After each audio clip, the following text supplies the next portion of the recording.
Good afternoon, everyone. My name is Akimumi Ajiboye. I'm an associate in the law firm of Ponuka Attorneys and Solicitors. And welcome to our roundtable discourse on stamp duties in Nigeria. In this discussion, we shall be giving an overview of stamp duties in Nigeria, the recent development, and what you should know as a citizen when it comes to stamp duties in Nigeria. And to do justice to this topic of discourse, I have with me some of my colleagues who will be discussing and sharing their experience with respect to stamp duties in Nigeria. First on the list is Samuel Sholadoye, who's an associate, and he works in the tax practice group of the firm. And I also have with me Patience Obiagoso, who's also a tax associate in the tax practice group. And also have the head of the tax practice group of the law office of Ponuka Attorneys and Solicitors in the person of Nnamdi Oragu. And they'll be doing justice to the various questions they'll be asking as regards stamp duties in Nigeria. So I hope you're able to take one or two lessons from this discussion. And to give us an introduction to stamp duties, I'll be inviting Samuel Sholadoye to tell us what stamp duties is in essence. Samuel, can you just in a minute just shed light on stamp duties? It's great. Thank you. Okay, thank you very much, Akin. Stamp duty is a tax that is imposed on instruments. And I'll go into the origin. It was initially meant to show that duty on the document has been properly paid. So a physical stamp is usually impressed on the document to signify this. But like every other tax, it is now it's been prescribed by statute. So and because of this, how it is paid and the computation is now the dictate of statute. So that's just the essential idea. It's for revenue generation and also to capture documents and transactions that are being consummated in respect of such documents. So that's just the idea of stamp duties, just to afford more credence to transactions that are on written on documents. Thank you, Akin. Okay. Thank you so much. So if I got it clearly, you're saying that is a tax, is a documentary tax, that is, it's a tax levied on the document and not on the transaction itself, right? It is not on the transaction. I think that's one of the mistakes that people make when the issue of stamp duty comes up. The stamp duty is in respect of the instrument. It is, it's because, like I said, initially, when you look at the origin, just because of the changing times and the nature of the time that we're in, initially, it will be a physical stamp that will be impressed on the document to say the duty has been paid. So it is about the document and not about the underlying transaction. So the determinant is there a written document? So that's it. Thank you so much, Samuel. At this point, I'll be going over to Patience Obiagoso. Patience, why Samuel was trying to elucidate on stamp duty, basically, he said that stamp duty is a product of statute. It is a statutory imposition. So can you just shed light on the statutory framework of stamp duty in Nigeria? Thank you so much, Akin, for that. Now, stamp duties is under the exclusive legislative lists in our constitutions, which simply means that it's only the National Assembly that has the purview to legislate on matters pertaining to stamp duties. Now, under the Stamp Duties Act, before the advent of the Finance Act, the federal government was given the prerogative to impose, charge, and collect stamp duties for instruments recorded between companies and individuals, while the state government was given the power to impose, charge, and collect stamp duties for instruments executed between individuals. But with the advent of the Finance Act 2019, the status have changed. The role of the federal government in the charging and imposing and collection of stamp duties has now been taken over by the FIRS, while for the state government, it has now been taken over by the relevant tax authority of the particular state under consideration. Now, I also want to point out that further to the fact that stamp duties is one of the items under the exclusive legislative list, Section 116 of the Stamp Duties Act also gives the National Assembly only the power to amend, alter, diminish whatsoever the applicable rates of stamp duties in Nigeria. So it simply says that it's only the National Assembly that has the power to legislate, to increase or to diminish, to particularly alter or amend any law that has to do with stamp duties in Nigeria. It is not NIPOS, it is not the FIRS. It is simply the National Assembly that has such powers to amend laws pertaining to stamp duties in Nigeria. Now, I want to point out at this point that for we to talk about stamp duties, we're talking about instruments, as my colleague has rightly pointed out, my colleague Samuel has rightly pointed out. We're talking about instruments here and not transactions. And instruments to which stamp duties attaches in Nigeria must be clearly listed in the schedule to the Stamp Duties Act. So this simply portrays that where a particular instrument is not listed in the schedule to the Stamp Duties Act, it simply means that stamp duties will not attach to that particular instrument. So first and foremost, it has to be an instrument listed in the schedule to the Stamp Duties Act before stamp duties would apply, right? So some instruments which have been listed under the schedule to the Stamp Duties Act include agreements, say lease agreements, tenancy agreements, we have joint venture agreements, we have promissory notes, we have contract notes, a lot of them, power of attorney. So, but one has to be sure that the instrument which he's dealing with is listed in that schedule for the stamp duties to apply. Now, for you to talk about stamp duties also, there are two bases for which stamp duties is charged. So we have the fixed basis, and we have also the ad valorem basis. Now, when we're talking about the fixed stamp duty base, we're talking about stamp duties at a flat rate. So which simply means the law prescribes that the stamp duties payable should just be a flat rate of maybe 500 naira. While for ad valorem, we're talking about a percentage of the value of the consideration. So the provision of the Stamp Duties Act could be that a particular instrument would attach 6% of the value of the transaction. So that's it. So the 6% of the value of the transaction is what we termed ad valorem stamp duty. Thank you. Thank you so much, Patience. That was really insightful. And you made reference to the point that based on the since the advent of the Finance Act, just clarified that it is now the Federal Inland Revenue Service, as opposed to the federal government, that imposes and charge and collects stamp duties as regards transactions between corporate entities and individuals. Basically, I would like to go back to Nnamdi at this point. Nnamdi, we seek intervention basically because prior to the advent of the Finance Act, there's been squabbles between two major government agencies, that is NIPOS and the FIRS, as regards the appropriate government agency which should actually collect stamp duties. So what's your take on that? I know that resulted in a popular case, the Kasma case, which is before Supreme Court. So what's your take as regards the appropriate collecting government agency with respect to stamp duties in Nigeria? All right, thank you very much. It's very good that you started by saying that this was prior to the Finance Act, because it's my belief that the Finance Act has clarified the issues a bit more. What is the origin of this problem, really? First and foremost, the NIPOS Act 2004, actually, if you look at sections 5D and section 34, 1 and 2 of the NIPOS Act, which provides that the only stamp for the noting registrable instruments in Nigeria or receipts is the adhesive stamp, which is produced by NIPOS. So it says the only stamp, that's the word here, the only stamp. Now, section 2 of the Stamp Duties Act says that postage stamps may be used, which once again goes back to adhesive stamps, may be used. Section 115 of the Stamp Duties Act goes ahead and says, recognizes that other stamps may also be used. Now, what does this portend? Which means that a simple stamp which is placed by the FIRS ordinarily based on the Finance Act, is part of the Finance Act to administer taxes, can be used for denoting payment of stamp duties ordinarily. Now, the dispute here is not who should collect, because clearly this law does not say, there's no dispute as to the fact that FIRS has the power to administer stamp duties. That's clear. The issue here is the provision that says that only stamp to be used in denoting is adhesive stamp of NIPOS. Administration is for the FIRS based on the Finance Act and Stamp Duties Act in itself. So the little issue is the only stamp, which means that the only stamp should be the stamp produced by NIPOS ordinarily.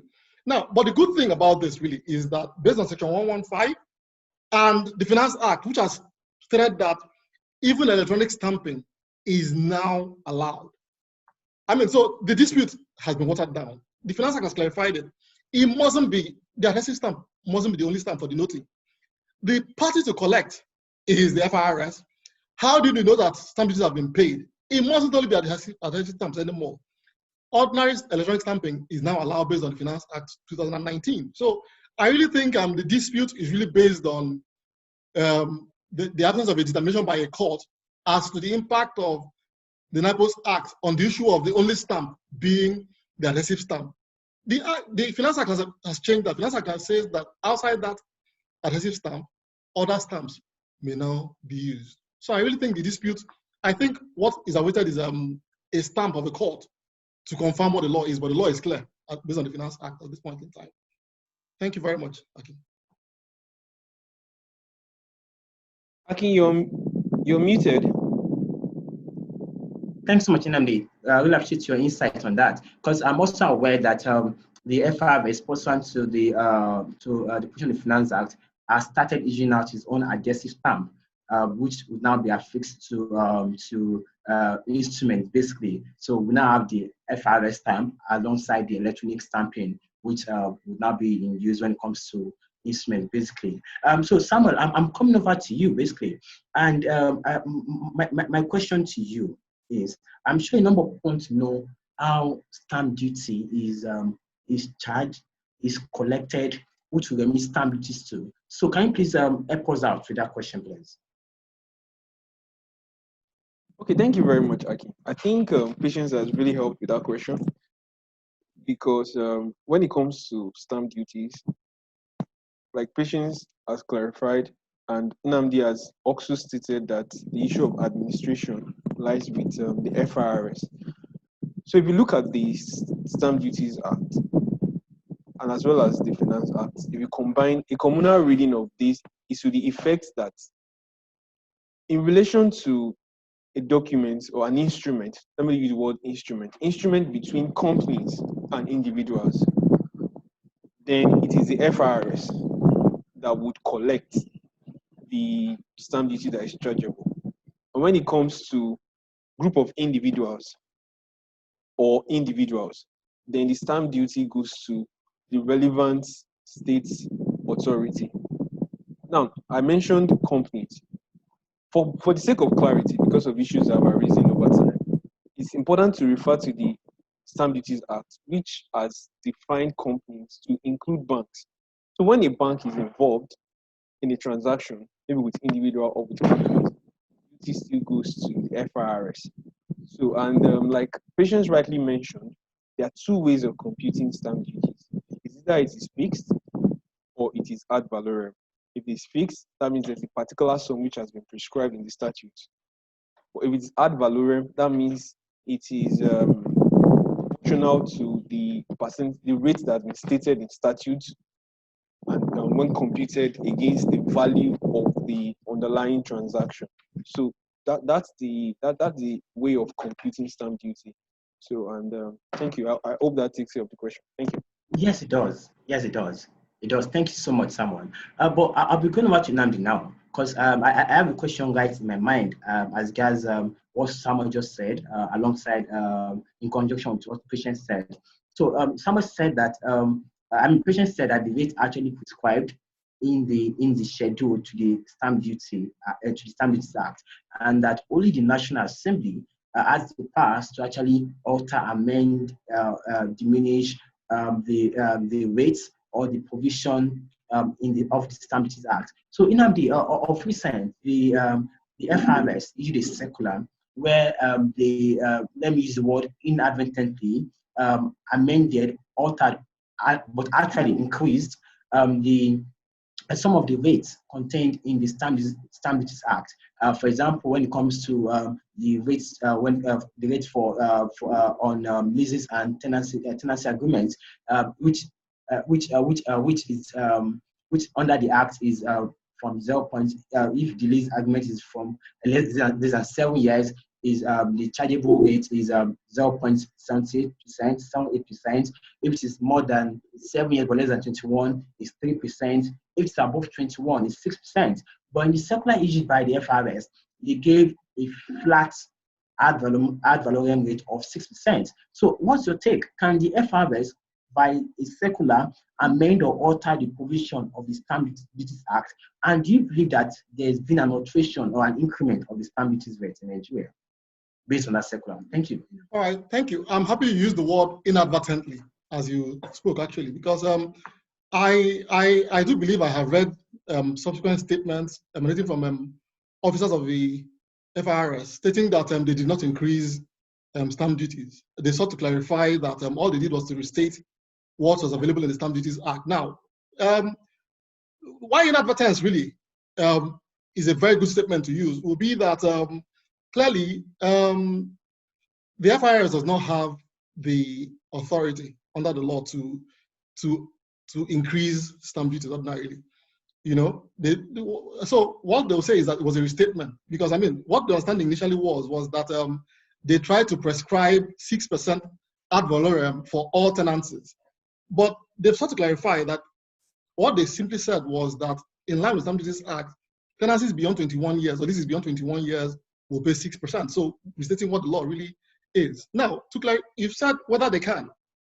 In the real sense of it, even if the statute itself allows them to, the law, case law has shown that based on the Constitution, they can't even do that, because the power to amend a statute is vested in the National Assembly, the legislature itself.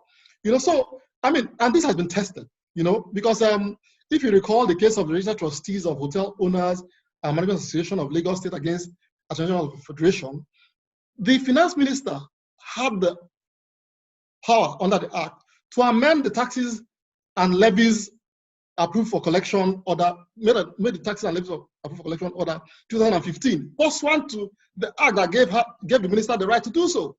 And was challenged in court. And the court held that, look, even if the minister was given the power under the statute to do so, the fact is that by making the order, the minister had amended the statute of National Assembly, which the power did not vest in the minister to do. And therefore, that order was declared unconstitutional. Based on this, then, how then can the FIRS issue a directive to vary the Stamp Duties Act? It's simply unconstitutional based on the decision of the court in that case, which exists. So, I mean, that's why the word inadvertently actually suits the situation we're faced with, because clearly the powers do not vest in them. And I do believe that based on the statements that were read subsequently by the officials, that they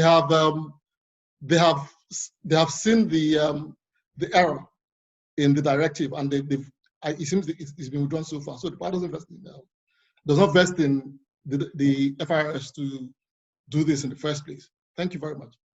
Thank you so much, Nnamdi. Thank you so much for that. That's quite insightful. Having us the topical discourse on the various platforms, Twitter, Instagram, LinkedIn, and arguments here and there, guys, whether the FIRS actually have the power to actually amend the provision of the SDA, but I think this clearly settles it anyways. But so Patience, I'm coming to you right now, Patience, and my question to you is, are there penalties if a party fails to affix or pay stamp duty on a particular instrument? So what are the legal consequences for failing to subscribe to the provisions of the law as regards stamp duties on documents? Thank you so much, Akin. So for penalties, so one of the legal consequences for failing to attach stamp duties to a relevant instrument, one of the legal consequences is inadmissibility in court, first and foremost, in evidence. So where you have legal proceedings that requires that such instrument be tendered in evidence. Now, the provisions of the Stamp Duties Act reflect that such documents may not be admissible in evidence, in proof of your matter. Now, that's one of the legal consequences. Now, obviously, there is the automatic one, which is a penalty for non-compliance and non-remittance of stamp duties, which is, even though it's a minimal sum of about 20 naira for default of non-payment of stamp duties. But yet, it's a very minimal sum. And it was expected that the amendment by the Finance Act was going to deal with that, but that was not dealt with by the Finance Act. So that's basically the penalties that were attached for failure to to stamp a relevant instrument. Thank you. Yeah. Thank you, Patience. I'm coming over to Samuel. I know you are an avid litigator and you've been faced with this kind of scenarios a number of times in court, where an instrument or document which is sought to be tendered in court has no stamp on it. So usually, what is the reaction of the court to these kind of situations? Okay, thank you very much, Akin, because when we talk about tax, we're talking about generation of revenue. So it's an opportunity for the court to generate revenue for government as well. So in case law as to admissibility, you would say there are different classes of document when it comes to admissibility. There are documents that are inherently inadmissible, regardless of whether you pay a duty on them, they are inadmissible. But if a document that is ordinarily admissible, but there's the need for a condition to be met, the court can allow that condition to be met there, for it to be admissible. So the provisions of Section 22 of the Stamp Duty Act is one of those conditions. So the provision is that if the condition of paying the stamp duty is met, then it will be admitted. So the court has the option of allowing the applicant, for the purpose of tendering that document, to go make the payment. There are some practical issues that maybe might be discussed for another day, but because, for instance, you have the person who was supposed to bear the burden of the payment is on the other side making the objection. It could be a little bit tricky. So, but if the applicant can go ahead to make the payment, then it will be admissible. So the provision of Section 22 of the Stamp Duty Act is clear on that. Additionally, another consequence in respect of failure to pay stamp duty is that if that document is registrable for the purpose of transferring interest in land, then you will not be able to proceed with registration of that interest in land because you've not stamped. So that's another consequence. So, and just a way to ensure that you are brought into the net and you pay the relevant duty. Thank you, Akin.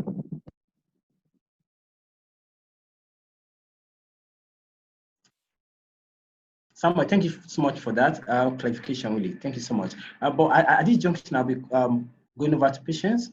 And Patience, basically, you've mentioned that the provision of the Finance Act, to a certain extent, altered the provision of the Stamp Duty Act. And most importantly, by expanding the scope or definition of what an instrument is under the Stamp Duty Act. Please, can you shed more light on what an instrument is in light of the provision of the Finance Act?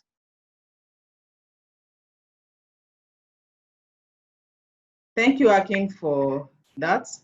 Now, one of the impacts of the Finance Act to the extant Stamp Duty Act was the expansion of the scope of both the meaning of instrument and also the meaning of receipts under the Act. So instruments were expanded to include both written and electronic documents. So given the fact that the world is fast advancing with technology and all of that, so they saw it fit to introduce electronic stamping in Nigeria. Now, receipts were also expanded to also include electronic inscription, which evidences transfer of money or acts as an acknowledgement of money moved from one person to another, right? Ordinarily, before the advent of the Finance Act, receipts merely included notes, memorandum, or whatever it is that it was in writing, right? Evidencing transfer of money or movement of money from one person to another. But now, the Finance Act has now introduced electronic inscription, evidencing such transfer of money to amount to a receipt.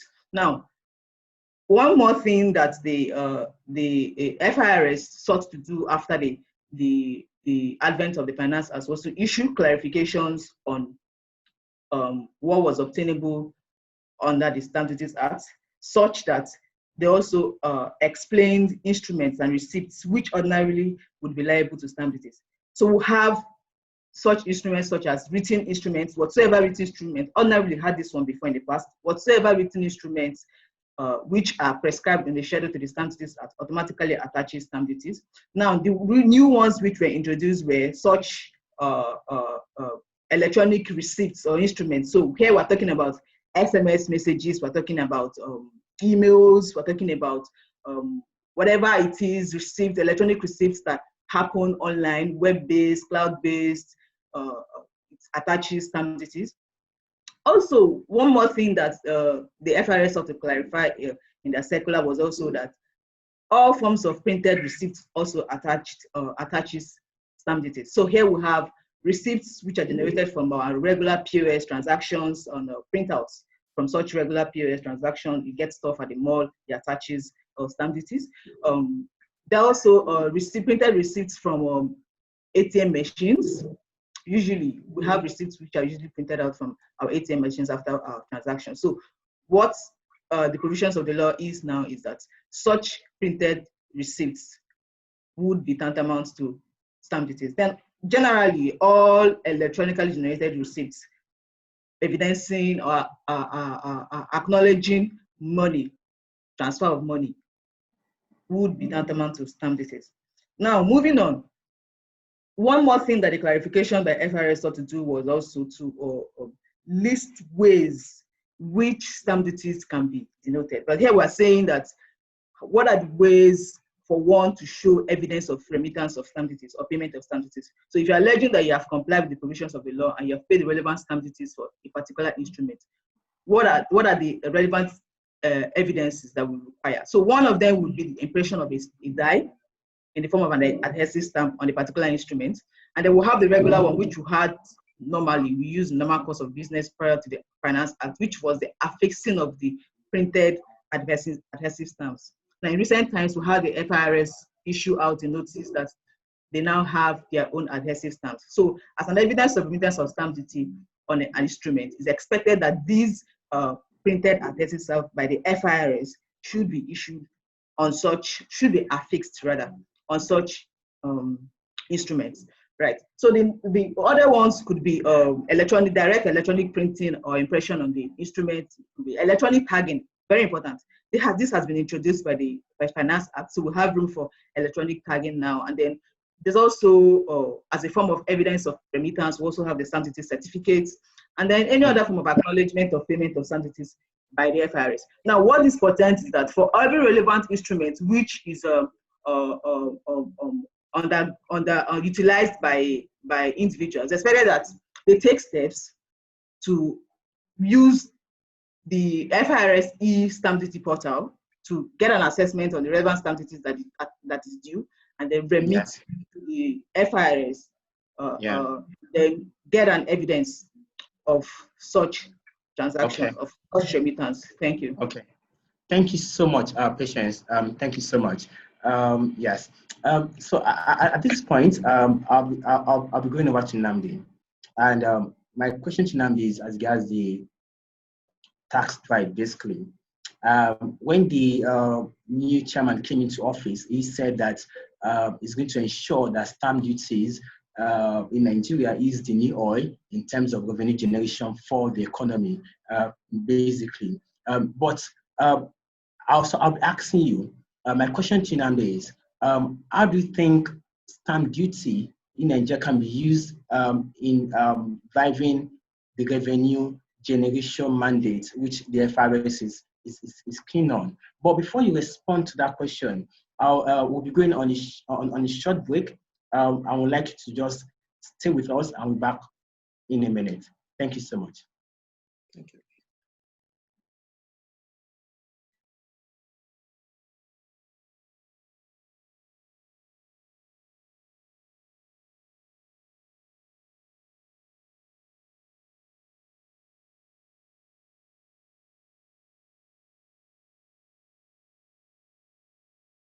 Welcome back from our short break. I still remain Akim Ajiboye, and you are welcome back to the roundtable discussion on stamp duties in Nigeria. So basically, we're giving an overview of stamp duties in Nigeria, what it is, how it's being calculated, who collects stamp duties, and all the topical issues as regards stamp duties in Nigeria. And I am here with Patience Obiagoso, Samuel Shaladoye, and Nnamdi Oragu, who have been doing justice to the question being asked and been preferring suitable answers. But before we went on a short break, I directed the question to Inamdi. And Inamdi, let me just re-ask the question for sake of those just joining us. I said earlier that when the new FRS chairman came into office, he said that one of his major goals is to ensure that it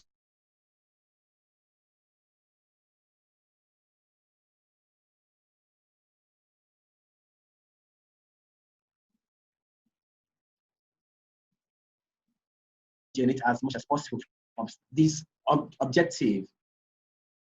How do you think the FIS can actualize this objective in line with the provisions of the SDA, basically?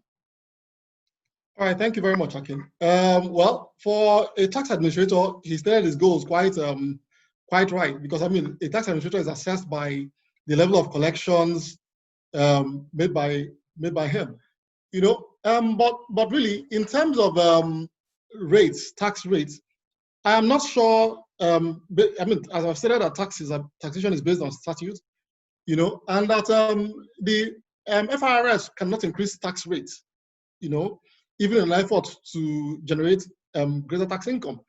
What ought to be done is improve administration and improve collection. You know, there must be mechanisms and trends put in place to ensure more effective collection of stamp duties. It's not in the increase in rates, which is not an option available to the chairman. What the options are will be to create more effective collection techniques. There must be innovation, really, because stamp duties, as has been shown in the efforts to obtain stamp duties from banks, the limits are quite, the scope is quite wide. You know, so what really needs to be done is to create methods to ensure that the tax net is widened, you know, that the pool of people who pay stamp duties is in greater numbers. And this will require great levels of innovation from the authorities in charge. One of such might even be appointment of agents, which has actually become an issue as well with regard to I think it's the Cashman cases as well.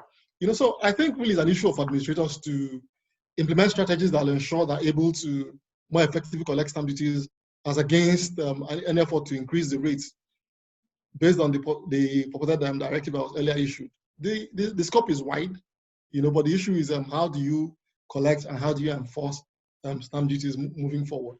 That is what will leave to the tax authorities to develop strategies to deal with. Thank you.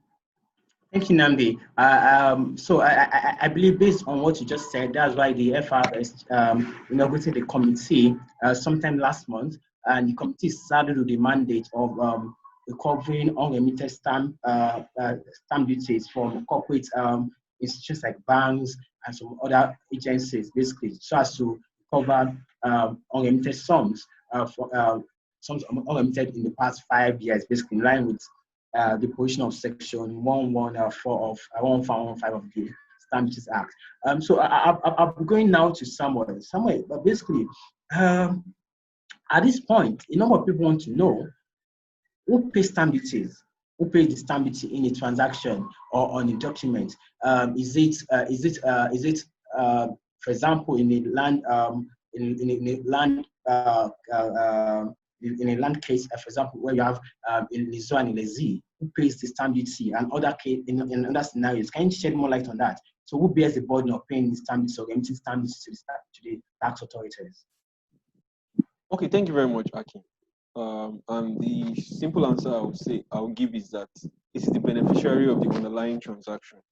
If many of people listening to us will have noticed that with respect to the introduction of the 15 naira flat rate stamp on transaction above the sum of 10,000 naira, it is the beneficiary account that is usually debited for the purpose of the receipt. And it's just the same way, it's the beneficiary of the underlying transaction. So for instance, in a tenancy, between the landlord and the tenant, it is the tenant who will bear the burden of the duty. In where you talk about in a lease, it will be the lessee that would bear the burden. So it's the beneficiary of the underlying transaction who's going to bear the burden. And so that's just a simple answer. Thank you. Samuel, thank you so much for that. But before I move over to Patience, something happened some months back where the based on the provision of the Finance Act, where when it comes to transfers, bank transfers, which based on the provision of the law is now subject to payment of stamp duties, and there was a massive uproar from different quarters as guys. The charge of 15 naira on transactions above 10,000 naira and the legality of these. And there was a massive online protest when a particular bank deducted stamp duties on their customers' account for a long period of time. So can you just tell us what the actual position of the law is as regards stamp duties on bank transactions or bank transfers? Thank you. Okay, thank you very much, Aki. The Finance Act, as an amendment to the Stamp Duties Act, as stated that when it comes to receipts in respect of sum above from 10,000 naira above, in the Stamp Duties Act, it's from 4 naira upwards that the receipts will be chargeable to duty. But under the Finance Act, it is now the sum of 10,000 naira. So if it comes to the legality, it is very clear from the Finance Act that in respect of such transaction, the duty of 50 naira flat fee is to be paid, and to be paid by the beneficiary as earlier stated. The proprietary of accumulating the charges, that's a different topic entirely, which was what the bank did and what led to the issue and the uproar from people. So, but it is legal. It is in the Finance Act, and that is the. But there's an exception if the underlying transaction, I mean the transfer, is done to the accounts of the person who is making the payment. So if it is done to his account in the same bank, then it will be exempt from duty. Apart from that, all other sums above that threshold will be subject to the flat rate that I had mentioned. Thank you, Akin. Thank you so much, Samuel, for the clarity on that topical issue. Because we are pressed for time, I'll be going over to Patience. Patience, I know as a tax expert and practitioner who is always involved with a number of clients and corporate entities and individuals when it comes to regularizing the tax position with the tax authorities. What would be your advice to those watching us on what they should do as regards stamp duties, basically, the obligations generally? Thank you so much, Akin, for that particular question. Thankfully, the Finance Act has now introduced electronic denotion and stamping, so it makes it easier for taxpayers to now remit stamp duties, as opposed to when we just had a fixing of maybe the fiscal adhesive stamp. So for our clients out there, for individuals out there, my advice is such that first and foremost, for every transaction, we should endeavor to confirm if the instrument pertaining to that particular transaction, it's one that can be found in the schedule to the Stamp Duties Act, right? So before you can talk about stamp duties on any particular instrument in Nigeria, first and foremost, that instrument must be found in the schedule to the Stamp Duties Act. Where the instrument is not found in the schedule to the Stamp Duties Act, it automatically means that such instrument is not liable to stamp duties in Nigeria. So first thing is to confirm that such instrument is in the schedule. Now, secondly, I would advise on timely stamping upon execution. Now, for untimely stamping, there are two bases to it. So we've already noted that we have the fixed based stamping, and then we have the ad valorem. So for ad valorem instruments, stamping should be done within 30 days of first execution. While for the fixed instruments, stamping should be done within 40 days of text execution. So I would advise timely stamping for taxpayers.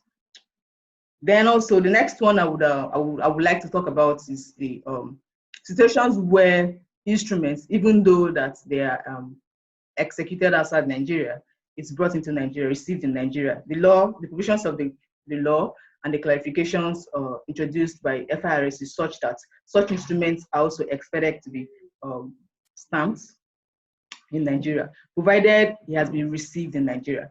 Now, received in Nigeria could basically mean it was assessed in Nigeria. right? So the transaction may have happened overseas, but it was assessed in Nigeria, right? So you clicked on a link to assess it, a medium which the transaction was installed in.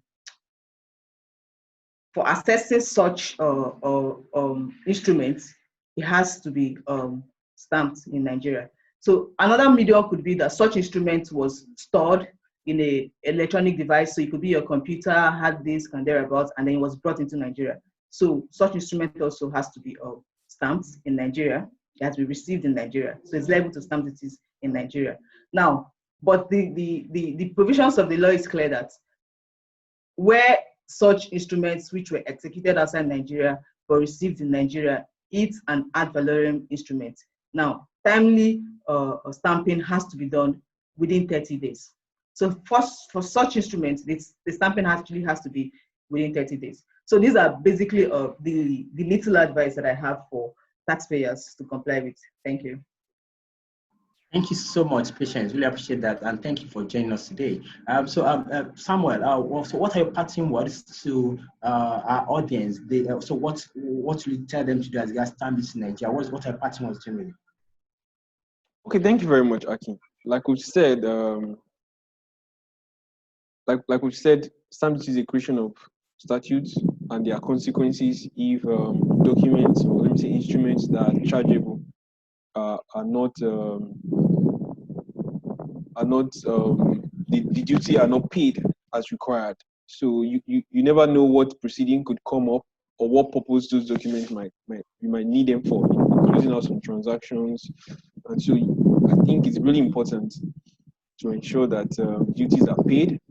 But in paying these duties, while the tax authority are trying to be creative with administration, you must ensure that the proper rates of duties are paid, and that you don't pay beyond the rate that has been stated by statute. I think that's the most important thing. And there should be no panic.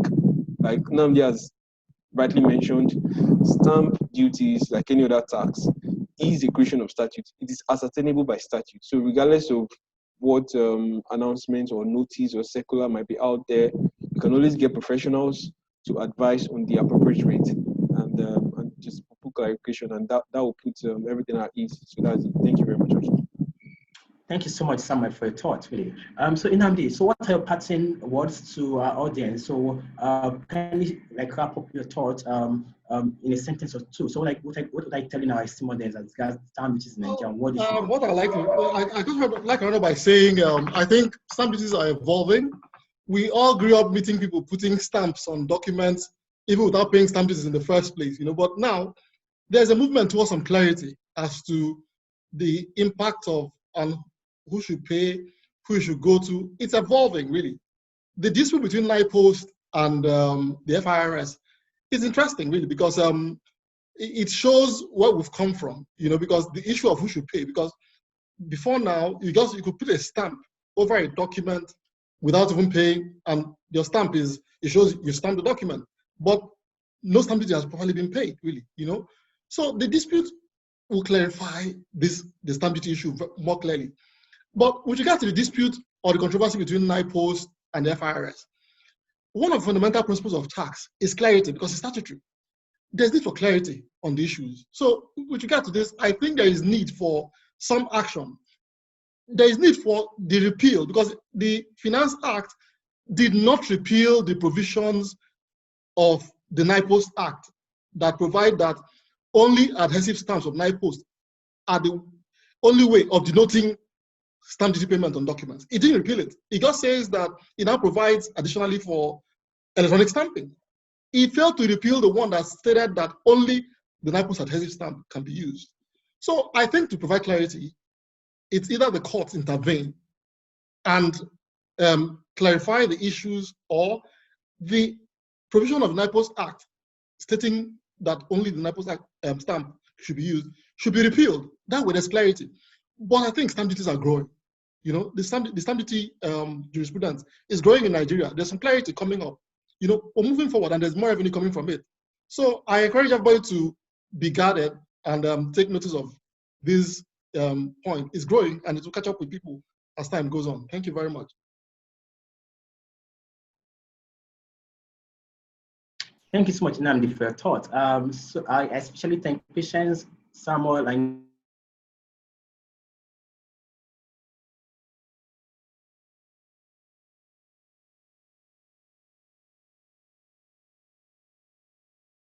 Patience for gracing this occasion today and for sharing your thought basically.